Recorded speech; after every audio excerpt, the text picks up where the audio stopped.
Vous êtes à la tête de cet État depuis 27 ans.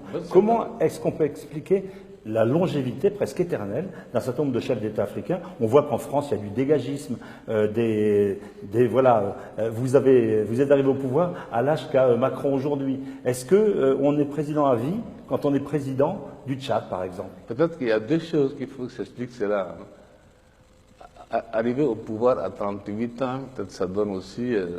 Mais Macron sera plus au pouvoir dans 20 ans. Attendez, c'est peut-être que c'est mauvais.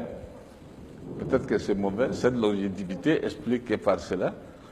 Et de deux, parce que je ne suis pas un homme, je pense que, je vais vous dire très honnêtement, je ne suis pas un homme heureux.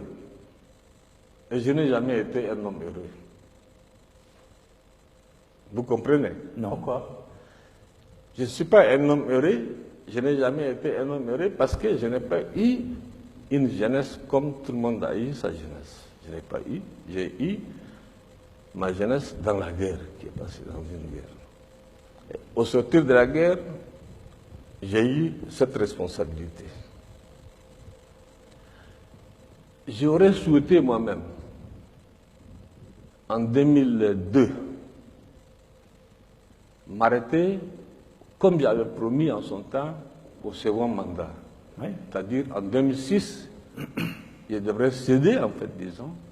Il y a 10 ans. Au suivant. La guerre a éclaté. Le mercenaire avait attaqué, il mène ici la ville. Le pays était en guerre. Vous comprenez? Mais en 2016, il... Attendez, s'il vous plaît. Et comme j'ai dit dans la politique africaine, la France intervient souvent, et je le dis haut et fort, la France a intervenu, je dis bien, je n'ai pas demandé, je dis je ne le fais pas, de changer la Constitution. Pour l'histoire, je dis bien. Bongo n'est pas là. Bongo père, je dis bien. C'est à Paris. J'ai refusé.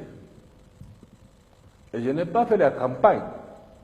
Qu'est-ce que vous voulez dire? C'est la France qui vous a poussé à continuer? C'est toujours la France qui fait, et c'est toujours la France qui critique, et c'est toujours la France qui est derrière. Mais en 2016, la France n'était pas derrière votre candidature. Écoutez-moi d'abord, s'il vous plaît. Ce que vous voulez dire, c'est que c'est Paris qui vous a poussé à continuer?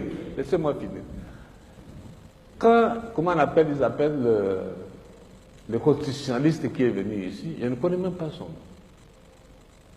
Je ne connais même pas son nom. Moi, j'ai refusé, j'ai dit je ne change pas.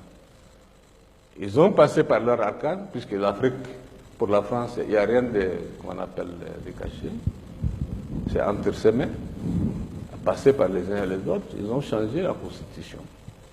C'est donc ce que vous dites clairement. Ce n'est pas Déby qui a changé la Constitution. Ce que vous dites clairement, c'est que c'est Paris qui vous a forcé la main pour rester au pouvoir. J'ai dit que en tant que soldat, j'ai donné ma parole d'honneur en son temps de quitter le pouvoir en 2006. Il y a deux choses qui ont intervenu.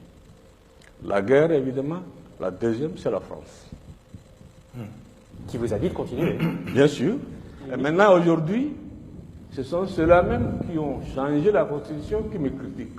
Et là, aujourd'hui, combien de temps encore? Pour autant, je pense que